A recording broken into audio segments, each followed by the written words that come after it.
백악관 브리핑룸이 발칵 뒤집혔습니다. 트럼프 대통령이 연단에 올라 이렇게 말했습니다. 한국이 돈을 내지 않으면 72시간 안에 주한미군 전원 철수입니다. 워싱턴도 베를린도 도쿄도 모두 똑같이 예측했습니다. 한국은 결국 굴복할 거라고. 하지만 72시간 뒤 대한민국의 선택은 전 세계를 충격에 빠뜨렸습니다. 시작 전 여러분의 좋아요와 구독은 영상 제작에 큰 힘이 됩니다. 2025년 백악관 브리핑룸. 트럼프 대통령이 연단에 섰습니다. 그의 표정은 평소보다 더 단호했습니다. 미국은 더 이상 호구가 아닙니다. 그가 천천히 기자들을 둘러보며 말했습니다. 우리는 28,000명의 미군을 한국에 주둔시키고 있습니다. 매년 수십억 달러를 쓰면서 말이죠. 한국은 뭘 하고 있습니까? 고작 1조 원. 그것도 현물로 반은 떼어먹고요. 브리핑룸이 술렁였습니다. 저는 앞줄에 앉아 노트북을 두드리고 있었습니다. 대통령님, 한국이 거부하면 어떻게 하십니까? 제가 손을 들고 질문했습니다. 트럼프 대통령은 입꼬리를 올리며 저를 쳐다봤습니다. 간단해요. 리처드, 주한미군 전원 철수 72시간 안에요. 더 이상 공짜로 남의 나라를 지켜줄 수 없습니다. 13조 원. 한국 돈으로 환산하면 정확히 13조 5천억 원이었습니다. 72시간 안에 결정하라는 요구였습니다. 그날 밤 저는 펜타곤 5층 회의실에 있었습니다. 합참 장성들이 모여 있었고 모니터에는 한반도 지도가 떠 있었습니다. 빨간 점들이 북한군 배치를 표시하고 있었습니다. 한국이 받아들일까요? 해군 제독이 물었습니다. 받아들일 수밖에 없을 겁니다. 육군 대장이 단호하게 대답했습니다. 북한이 바로 코앞인데 우리 없이 어떻게 버티겠습니까? 포병 전력만 봐도 북한이 압도적입니다. 저도 고개를 끄덕였습니다. 한국군은 포탄 3,000발도 제대로 확보하지 못했습니다. 훈련용 포탄조차 우리가 빌려줘야 했습니다. 그날 밤 CNN 스튜디오에서 저는 이렇게 말했습니다. 결국 받아들일 겁니다. 한국은 미군 없이 살 수 없어요. 그들의 군사력을 직접 봤죠. 미군이 떠나면 한국은 무너집니다. 전 세계가 저와 같은 예측을 했습니다. 워싱턴의 전략가들도 베를린의 분석가들도 도쿄의 전문가들도 모두 같은 결론이었습니다. 한국은 굴복할 것이다. 하지만 72시간 후 세상은 경악했습니다. 대한민국 정부가 발표했습니다. 주한미군 전면 철수를 통보합니다. 한국 정부는 침묵했습니다. 예상한 대로였습니다. 시간을 끌면서 협상 여지를 찾고 있겠거니 생각했습니다. 오전에 국무부 브리핑이 있었습니다. 한국과 접촉하고 있습니까? 제가 물었습니다. 외교 채널은 열려 있습니다. 대변인이 신중하게 대답했습니다. 하지만 대통령님의 입장은 확고합니다. 13조 원, 그리고 72시간입니다. 둘째 날도 조용했습니다. 한국 언론들은 격렬하게 반응했지만 정부는 여전히 침묵했습니다. 워싱턴의 한국계 미국인들이 백악관 앞에서 시위를 했습니다. 동맹을 지켜라, 한국을 버리지 마라 하지만 그뿐이었습니다. 저녁에 펜타곤 소식통을 만났습니다. 한국군이 비상회의를 하고 있다던데요. 그가 낮은 목소리로 말했습니다. 당연하죠. 저는 웃었습니다. 이제 현실을 깨닫고 있는 겁니다. 미군 없이는 못 산다는 걸요. 셋째 날 아침이 밝았습니다. 데드라인 당일이었습니다. 저는 일찍 사무실로 출근했습니다. 곧 한국의 굴복 선언이 나올 거라 생각했습니다. 한국이 이렇게까지 버틸 줄은 몰랐습니다. 오후 4시 펜타곤에서 연락이 왔습니다. 상황실로 와보시죠. 합참의장을 비롯한 장성들이 모두 모여 있었고 모니터에는 주한미군 기지들의 실시간 영상이 떠 있었습니다. 한국이 정말 거부하는 겁니까? 누군가 물었습니다. 말도 안 됩니다. 합참의장이 고개를 저었습니다. 자살 행위예요. 정말 끝까지 버티는군요. 해병대 사령관이 중얼거렸습니다. 뭘 믿고 저러는 거지? 설마 한국이 정말로 거부하는 건 아니겠죠? 그럴 리 없었습니다. 미군 없이 어떻게 살겠다고요? 대통령님과 통화 준비하세요. 합참의장이 명령했습니다. 모두가 숨을 죽이고 모니터를 바라봤습니다. 상황실에 전화가 울렸습니다. 모두가 숨을 멈췄습니다. 육군 대장이 수화기를 들었습니다. 네, 알겠습니다. 그가 수화기를 내려놓았습니다. 얼굴이 창백했습니다. 손이 미세하게 떨리고 있었습니다. 한국이. 그가 말을 멈췄습니다. 목소리가 갈라졌습니다. 한국이 뭐라고 했습니까? 해군 제독이 다그쳤습니다. 말해보시오. 육군 대장이 천천히 고개를 들었습니다. 그리고 모니터를 가리켰습니다. 화면에 속보 자막이 떴습니다. 대한민국 정부 주한미군 전면 철수 통보. 상황실이 얼어붙었습니다. 아무도 믿을 수 없다는 표정이었습니다. 저 역시 마찬가지였습니다. 불가능한 일이 일어났습니다. 주한미군 철수 통보 48시간이 지났습니다. 워싱턴은 여전히 혼란스러웠습니다. 펜타곤 브리핑룸은 기자들로 가득했습니다. 국방부 대변인이 연단에 섰습니다. 한국의 결정은 일시적인 감정적 대응입니다. 그가 준비된 성명서를 읽었습니다. 우리는 한국이 곧 현실을 직시하고 돌아올 것으로 확신합니다. 근거가 뭡니까? 제가 질문했습니다. 상식입니다. 헤이든 기자님. 대변인이 자신만만하게 대답했습니다. 한국은 미군 없이 방어가 불가능해요. 북한의 포병 전력만 해도 한국을 압도합니다. 우리가 떠나면 서울은 불바다가 될 겁니다. 옆에 있던 동료 기자가 태블릿을 보여줬습니다. CNN 여론조사 결과였습니다. 미국인 78% 한국, 결국 굴복할 것. 저는 고개를 끄덕였습니다. 당연한 결과였습니다. 브리핑이 끝나고 합참작전본부로 이동했습니다. 거대한 스크린에 한반도 지도가 떠 있었습니다. 붉은 점들이 북한군 포병 진지를 표시하고 있었습니다. 북한은 1만 문 이상의 야포를 보유하고 있습니다. 육군 준장이 설명했습니다. 서울을 사정권에 둔 장사정포만 1000문이 넘습니다. 시간당 50만 발의 포탄을 퍼부을 수 있죠. 한국군의 대응 능력은요? 미군 지원 없이는 불가능합니다. 준장이 단호하게 말했습니다. 우리가 보유한 155mm 포탄만 100만 발입니다. 한국군 전체 재고의 10배가 넘죠. 대포병 레이더, 사격 통제 시스템. 모두 우리 거에 의존하고 있습니다. 화력 지원장교로서 한국군 포병부대와 합동훈련을 자주 했습니다. 어느 날 한국군 중령이 제 사무실을 찾아왔습니다. 소령님, 이번 훈련은 실탄 사격 규모를 줄여야 합니다. 그의 표정이 난감했습니다. 왜죠? 제가 물었습니다. 포탄이 부족합니다. 얼마나 있습니까? 155mm 포탄이 3000발 정도입니다. 저는 귀를 의심했습니다. 3000발. 우리 기지 하나에만 수만 발의 포탄이 쌓여 있는데 한국군 전체가 가진 게 고작 그 정도라니요. 일주일치도 안 됩니다. 중령이 쓴웃음을 지었습니다. 실전이 터지면 어떻게 하실 겁니까? 제가 물었습니다. 미군이 있으니까요. 미군이 우리를 지켜줄 거 아닙니까? 그게 당시 한국군의 현실이었습니다. 미군 없이는 일주일도 버티기 힘든 군대였습니다. 보급도 장비도 훈련도 모두 미군에 의존했습니다. 심지어 작전 계획도 우리가 짜줬습니다.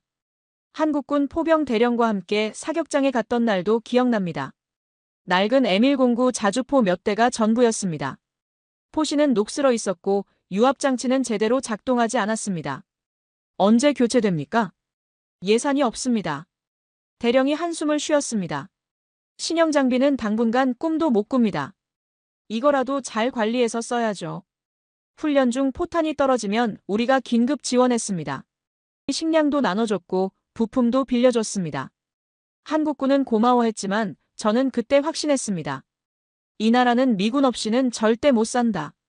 그래서 지금 한국의 철수 통보를 들었을 때 저는 당황스러웠습니다. 도대체 무슨 자신감일까요? 그날 밤 휴대폰이 울렸습니다. 데이비드 윌슨이었습니다. 주한미군 대령으로 제가 소령 시절 함께 근무했던 후배였습니다. 데이비드. 제가 전화를 받았습니다. 선배님, 오랜만입니다. 그의 목소리가 긴장되어 있었습니다. 무슨 일이야? 이 시간에 전화라니. 선배님, 한국을 직접 보셔야 합니다. 무슨 소리야? 제가 지금 평택에 있습니다. 한국이 완전히 달라졌어요. 달라졌다니? 선배님이 아시던 그 한국이 아닙니다. 직접 오셔서 보세요. 믿지 못하실 겁니다. 저는 웃었습니다. 데이비드, 난 80년대에 거기 있었어. 한국군이 얼마나 형편없는지 잘 알아. 그때와 지금은 다릅니다. 그의 목소리에 확신이 담겨 있었습니다. 뭐가 다른데? 데이비드가 잠시 침묵했습니다. 그리고 낮은 목소리로 말했습니다. 어제 한국군 포병 훈련을 봤습니다. K9 자주포 200문이 동시에 사격했어요. 10분 동안 쉬지 않고요. 그래서 포탄이 떨어지지 않더군요. 계속 쏘는데 보급이 끊기지 않았어요. 마치 무한정 있는 것처럼요. 과장하지 마.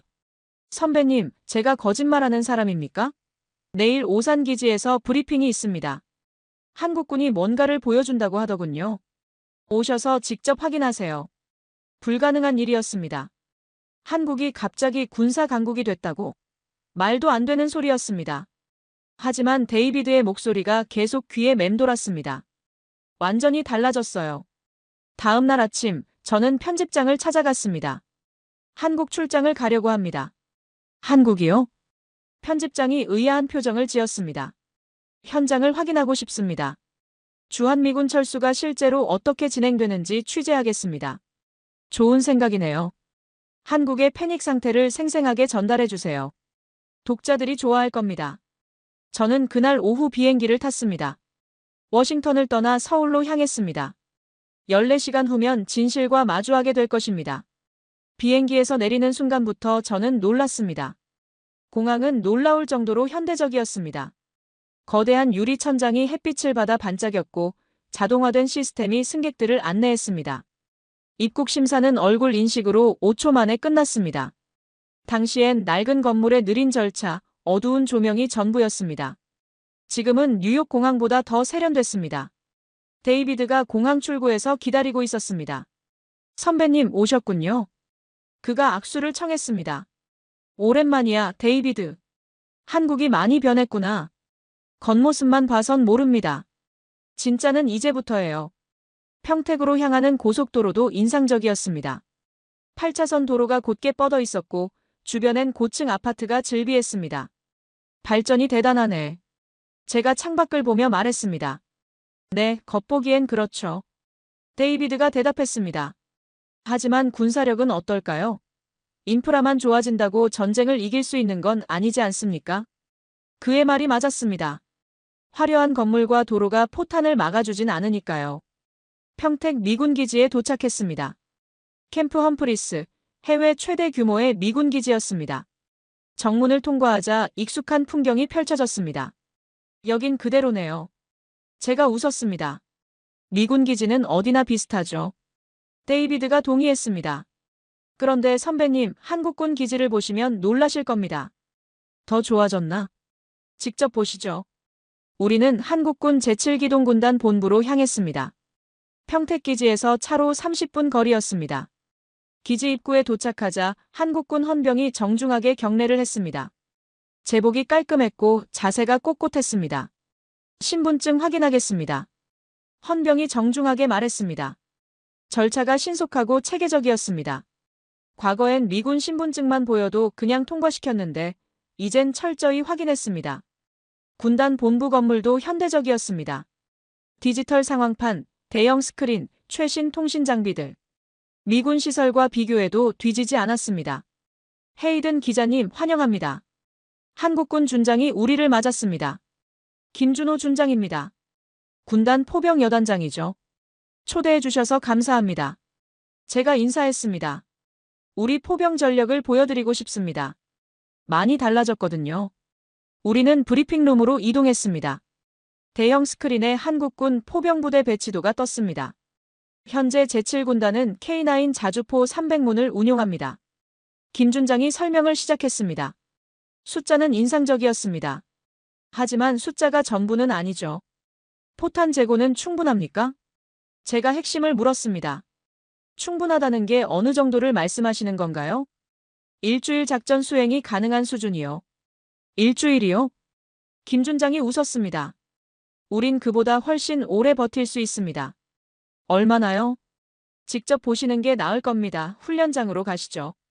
훈련장으로 가는 길에 과거가 떠올랐습니다. 1987년 같은 지역에서 한국군과 합동훈련을 했었죠. 그때 한국군 포병 대대장이 했던 말이 생각났습니다. 미군님들, 포탄 좀 빌려주실 수 있습니까? 우리 거는 다 떨어졌습니다. 초라했습니다. 한 국가의 군대가 훈련용 포탄조차 부족하다니요. 그날 저는 확신했습니다. 한국은 미군 없이는 하루도 못 버린다고요. 도착했습니다.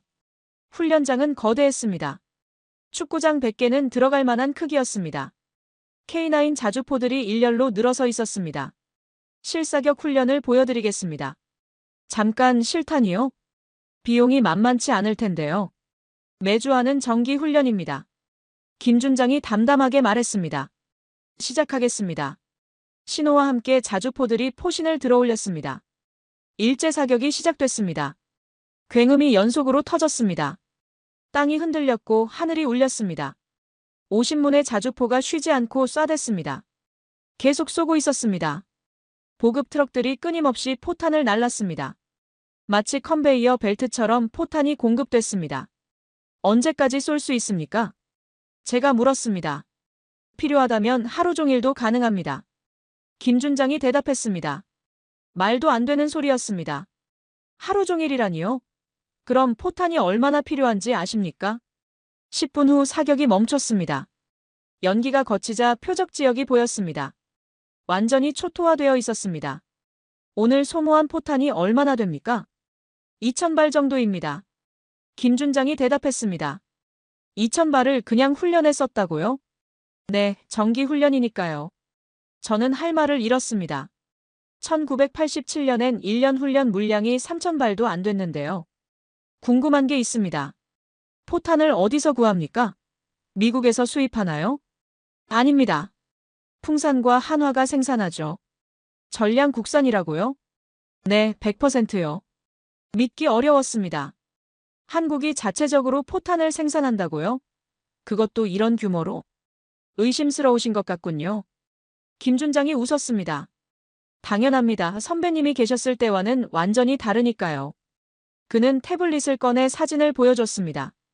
거대한 공장 내부 사진이었습니다.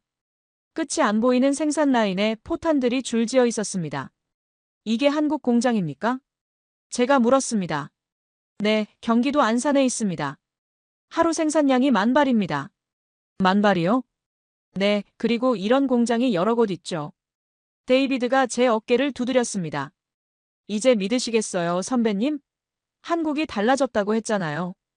저는 고개를 끄덕일 수밖에 없었습니다. 하지만 여전히 의구심이 남았습니다. 포탄이 많다고 전쟁을 이기는 건 아니죠. 북한의 포병 전력은 여전히 압도적이고 미군의 지원 없이는. 한 가지 더 보여드릴 게 있습니다. 김준장이 말했습니다. 우리는 지하 벙커로 내려갔습니다. 거대한 철문이 열리자 어마어마한 공간이 나타났습니다. 포탄들이 산처럼 쌓여 있었습니다. 끝이 보이지 않을 정도였습니다. 여기 있는 게 얼마나 됩니까? 이 저장소에만 10만 발입니다. 김준장이 대답했습니다. 10만 발이요? 네, 그리고 이런 저장소가 전국에 있죠. 순간 펜타곤의 데이터가 떠올랐습니다. 한국군 예상 재고 10만 발 미만. 완전히 틀렸군요. 한 저장소에만 10만 발인데요. 미군도 이 사실을 압니까? 제가 물었습니다. 글쎄요, 알려드린 적은 없습니다. 물어보지도 않으셨고요. 저는 데이비드를 봤습니다. 그도 놀란 표정이었습니다. 선배님, 이제 이해하시겠어요? 데이비드가 말했습니다. 한국이 왜 그런 결정을 내렸는지요. 저는 대답하지 못했습니다. 머릿속이 복잡했습니다. 돌아오는 길 군 장교들과 마주쳤습니다. 그들은 침착했고 자신감이 넘쳤습니다. 불안해하는 기색이 전혀 없었습니다. 안녕하십니까? 한 소령이 경례를 했습니다. 수고하십시오. 제가 답례했습니다. 그가 지나가며 동료에게 말하는 소리가 들렸습니다. 이제 시작이야. 드디어 준비한 걸 보여줄 때가 됐어. 무슨 뜻일까요? 무엇을 준비했다는 걸까요? 숙소로 돌아와 창밖을 바라봤습니다. 평택의 야경이 평화로웠습니다. 전쟁 위기의 나라 같지 않았습니다. 제가 알던 한국이 맞나요? 35년 전 그 나라가? 아니면 제가 뭔가 놓치고 있는 걸까요?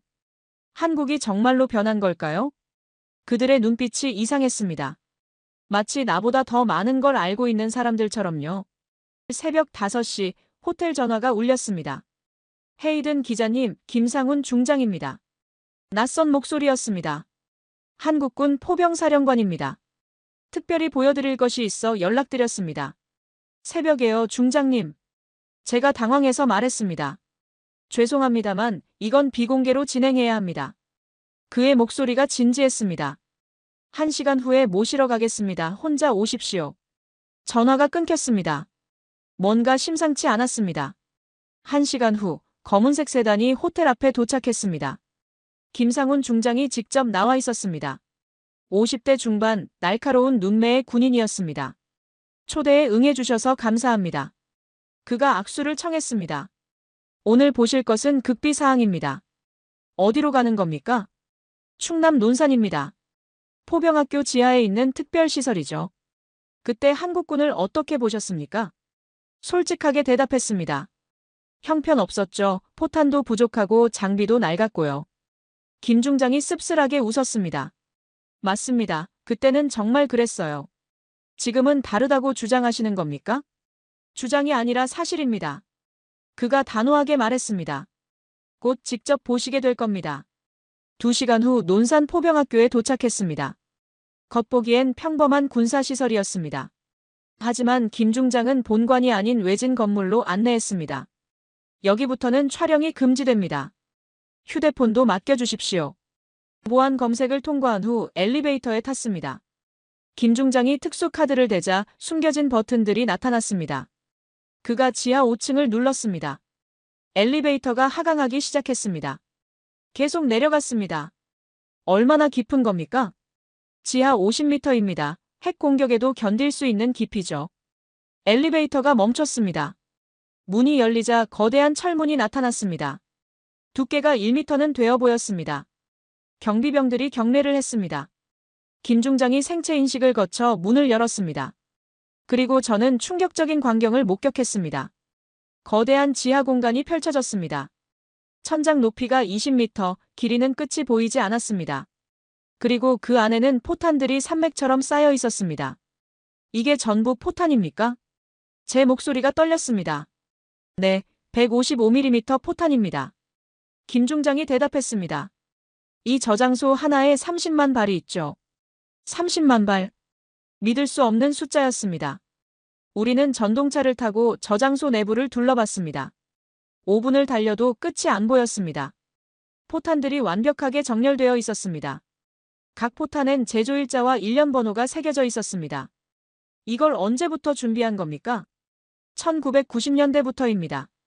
김 중장이 대답했습니다. 걸프전을 보고 깨달았죠. 현대전은 포병전이라는 걸요. 전동차가 멈췄습니다. 김 중장이 포탄 하나를 집어들었습니다. 보십시오.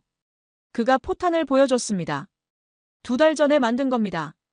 계속 생산하고 있다는 겁니까? 매일 10,000발씩 생산합니다. 그가 대답했습니다. 여전히 우리를 1980년대 한국으로 보고 계시죠. 포탄 없는 군대, 미군 없이는 못 사는 나라로요. 그는 포탄 더미를 바라봤습니다. 하지만 보십시오. 그가 손을 펼쳤습니다. 우리는 준비했습니다. 35년 동안 조용히, 그러나 확실하게요. 그럼 왜 지금까지 숨긴 겁니까? 숨긴 게 아닙니다. 김 중장이 대답했습니다. 아무도 물어보지 않았을 뿐이죠. 미국은 항상 우리를 약하다고 단정했으니까요. 그의 말이 가슴에 박혔습니다. 정말 그랬습니다. 우리는 한 번도 제대로 확인하지 않았습니다. 다시 엘리베이터를 타고 올라왔습니다. 이제 아시겠습니까? 김 중장이 물었습니다. 왜 우리가 그런 결정을 내렸는지요? 저는 대답할 수 없었습니다. 누가 상상이나 했을까요? 이 평화로운 땅 밑에 1410만 발의 포탄이 잠들어 있다는 걸요. 서울로 돌아와 호텔방에 앉았습니다.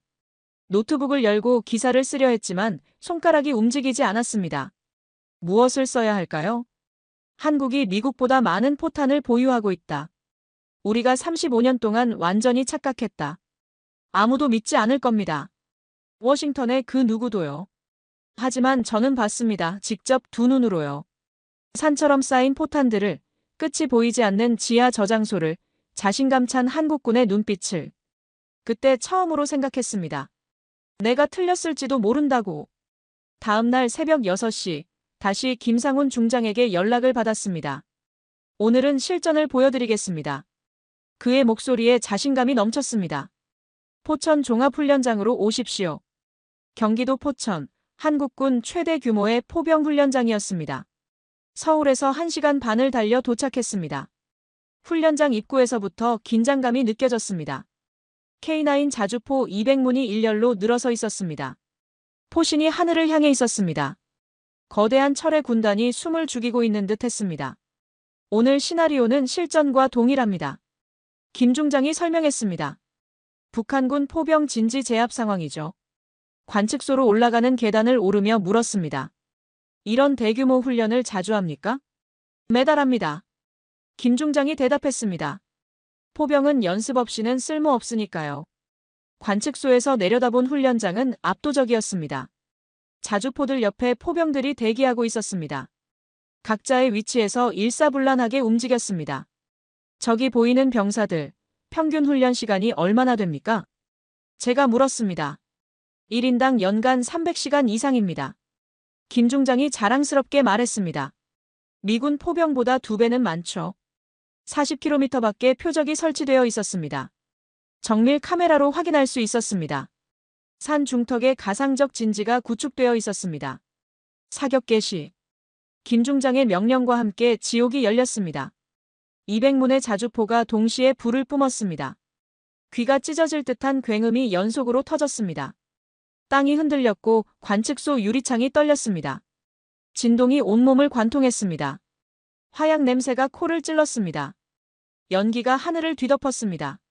시야가 순간적으로 흐려졌다가 바람에 거쳤습니다. 그런데 놀라운 건 그 다음이었습니다. 재장전. 구령과 함께 자주포들이 움직였습니다. 포탑 해치가 열리고 자동장전 장치가 작동했습니다. 컨베이어 벨트처럼 포탄이 이송되었습니다. 포병들의 움직임을 자세히 관찰했습니다. 한 명은 포탄을 확인하고 다른 한 명은 장약을 점검했습니다. 세 번째 병사는 사격 제원을 입력했습니다. 네 번째는 다음 포탄을 준비했습니다. 완벽한 팀워크였습니다. 각자의 역할이 톱니바퀴처럼 맞물렸습니다. 30초. 단 30초 만에 재장전이 완료됐습니다. 이 속도가 가능한가요?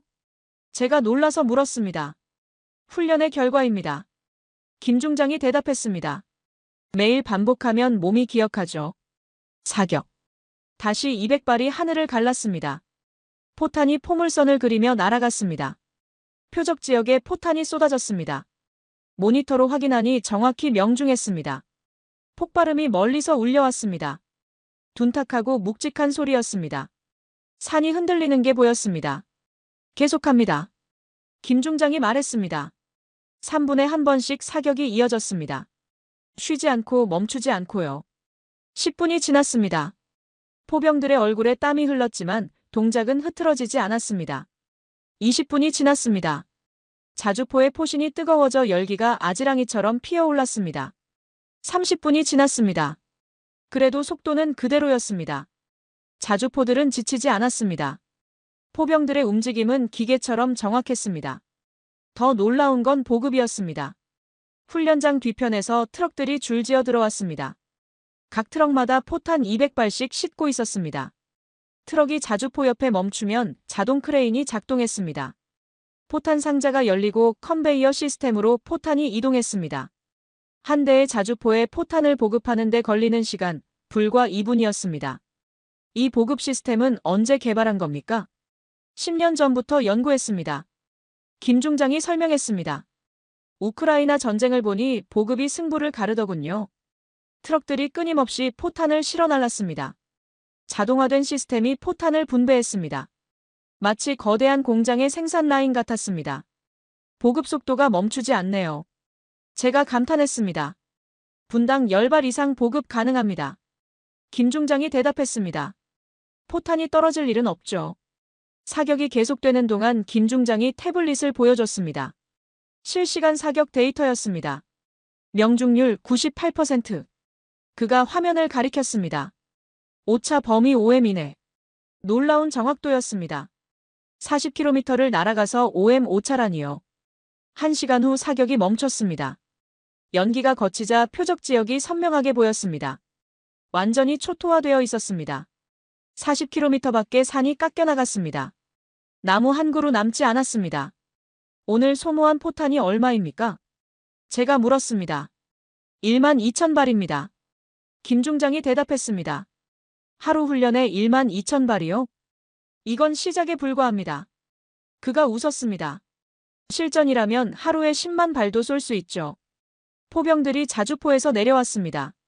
지쳤을 법한데 표정은 담담했습니다. 일상적인 훈련을 마친 것뿐이라는 듯이요.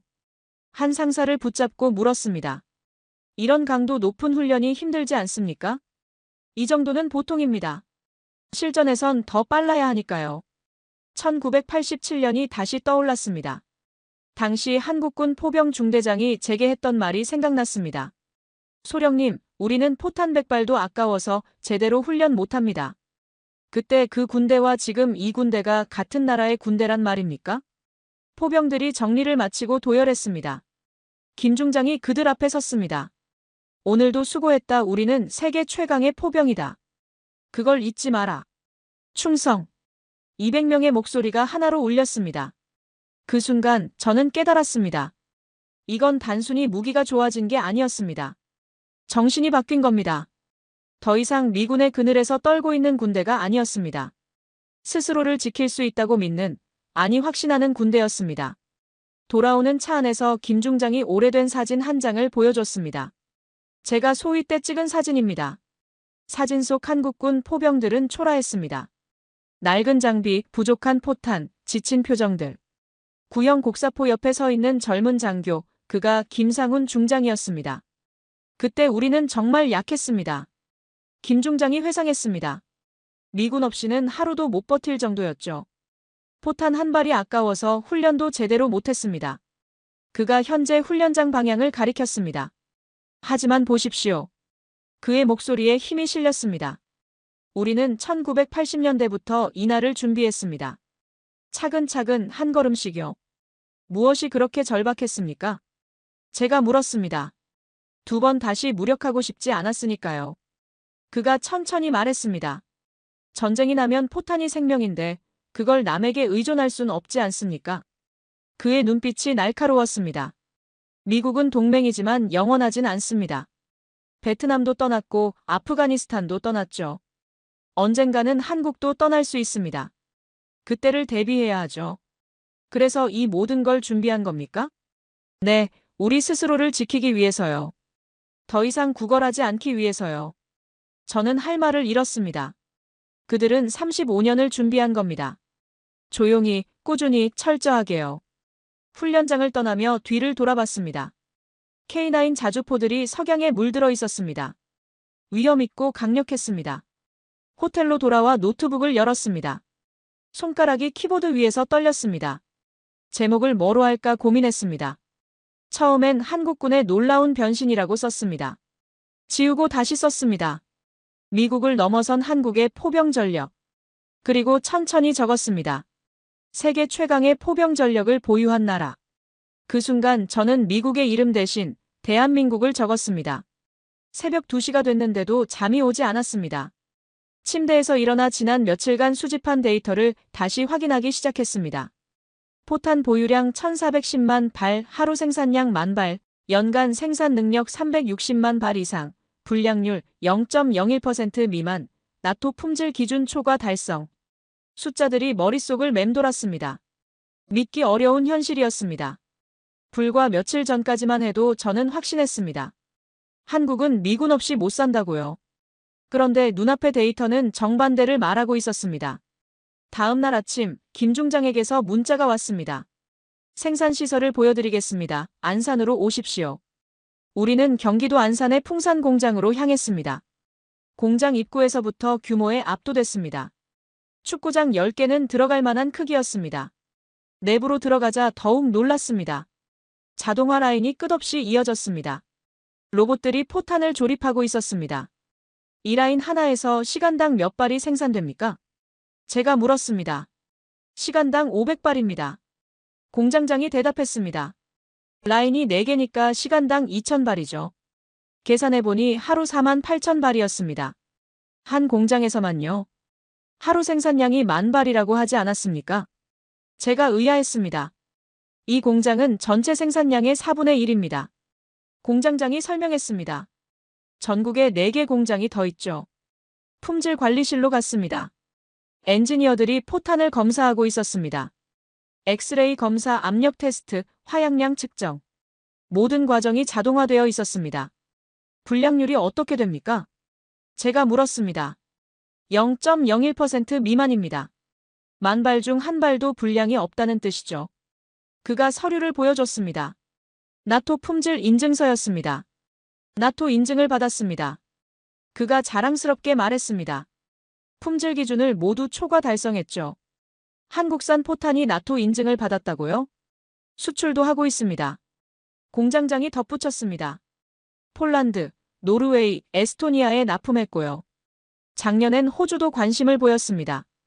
유럽 국가들이 한국산 포탄을 산다는 겁니다. 미국산보다 한국산을 선택한다는 거죠. 생산 라인을 따라 걸으며 관찰했습니다. 포탄 몸체가 성형되고 화약이 충전되고 신관이 조립되는 과정. 모든 게 완벽했습니다. 이 기술을 어떻게 개발했습니까? 30년의 노력입니다. 공장장이 대답했습니다. 실패도 많았죠. 하지만 포기하지 않았습니다. 한 엔지니어가 다가왔습니다. 기자님, 이것 좀 보십시오. 그가 태블릿을 보여줬습니다. 설계도였습니다. 이건 차세대 유도 포탄입니다. GPS 기반으로 목표물을 정확히 타격하죠. 내년부터 양산에 들어갑니다. 유도 포탄요? 네, 사거리 70km, 오차 범위 1m 이내입니다. 기술이 진화하고 있었습니다. 단순히 많이 만드는 게 아니라 더 정밀하게, 더 멀리 쏠 수 있는 포탄을 개발하고 있었습니다. 공장을 나서며 김 중장이 말했습니다. 이제 이해하시겠습니까? 우리가 왜 자신있게 말할 수 있는지요. 포탄만으로 전쟁을 이길 순 없지 않습니까? 맞습니다. 김 중장이 고개를 끄덕였습니다. 하지만 포탄 없이는 전쟁을 시작조차 할 수 없습니다. 우크라이나를 보십시오. 나토 전체가 포탄 생산에 허덕이고 있습니다. 우리는 그런 걱정이 없습니다. 차 안에서 김 중장이 또 다른 자료를 보여줬습니다. K2 전차 생산 라인입니다. 연간 100대 생산 가능합니다. K9 자주포는 연간 120문입니다. KF-21 전투기는 내년부터 본격 양산에 들어갑니다. 천공 대공 미사일, LSAM 장거리 요격 미사일 모두 국산입니다. 숫자들이 쏟아졌습니다. 각 무기 체계마다 생산 능력이 확보되어 있었습니다. 그렇다면 왜 지금까지 숨긴 겁니까? 과시할 필요가 없었습니다. 김 중장이 대답했습니다. 우리는 우리를 위해 준비했지 남에게 보여주기 위해서가 아니었습니다. 그의 말에 무게가 있었습니다. 1980년대 우리가 가장 두려웠던 건 전쟁이 아니었습니다. 김 중장이 계속 말했습니다. 무력함이었습니다. 스스로를 지킬 수 없다는 무력함. 남에게 의존해야만 살 수 있다는 굴욕감. 그래서 결심했습니다. 다시는 그런 처지에 놓이지 않겠다고. 30년이 걸려도 40년이 걸려도 반드시 자립하겠다고. 그의 눈빛이 멀리 있었습니다. 베를린에 있는 한 전략가가 말했더군요. 동맹은 영원하지 않다고. 미국은 베트남도 버렸고 아프가니스탄도 버렸다고. 그 말이 맞습니다. 동맹은 이익이 일치할 때만 유지됩니다. 미국의 이익이 바뀌면 동맹도 바뀝니다. 그래서 우리는 준비한 겁니다. 미국이 떠나도 세상이 우리를 버려도 우리 스스로 설 수 있도록. 저는 깊은 감동을 받았습니다. 이건 단순한 군비 증강이 아니었습니다. 한 민족의 생존 의지였습니다. 호텔로 돌아와 노트북 앞에 앉았습니다. 한국의 포병 전력 구축 과정. 1980년대 포탄 부족으로 훈련조차 제대로 못함. 1990년대 걸프전을 보며 포병 전력의 중요성을 깨달음. 2000년대 자주포 국산화 시작. 2010년대 대량 생산 체제 구축. 2020년대 한국, 세계 최대 포탄 보유국이 됨. 놀라운 여정이었습니다. 무력했던 나라가 세계 최강이 되기까지. 그런데 왜 우리는 몰랐을까요? 답은 간단했습니다. 우리가 보려 하지 않았으니까요. 미국은 한국을 늘 보호 대상으로만 봤습니다. 도움이 필요한 약한 동맹국. 미군 없이는 생존할 수 없는 나라. 그 편견이 눈을 가렸던 겁니다. 한국이 아무리 발전해도 우리는 여전히 1980년대의 한국만 봤습니다. 이런 준비가 가능했던 건 한국의 특수성 때문이기도 했습니다. 분단 국가라는 현실, 북한이라는 실존적 위협, 전쟁의 기억이 여전히 살아있는 나라. 그들에게 안보는 선택이 아닌 필수였습니다. 생존의 문제였습니다. 미국 없이도 북한과 맞설 수 있는 힘. 더 나아가 동북아시아의 군사 균형을 바꿀 수 있는 힘이었습니다. 첫째, 포탄 보유량은 미군의 14배가 넘습니다. 둘째, 생산 능력은 나토 전체를 능가합니다. 셋째, 품질은 세계 최고 수준입니다. 결론은 명확했습니다. 한국은 독자적 전쟁 수행이 가능한 나라가 되었습니다. 마지막 문장을 쓰려다 멈췄습니다. 이게 정말 우리가 원하는 결론일까요? 한국이 미국을 필요로 하지 않는다는 게 아니었습니다. 한국은 여전히 미국과 함께하길 원합니다. 하지만 이제는 의존이 아닌 선택인 거죠. 큰 차이입니다. 의존과 선택 사이의 간극. 그게 진정한 동맹의 시작일지도 모릅니다. 과거의 동맹은 보호자와 피보호자의 관계였습니다.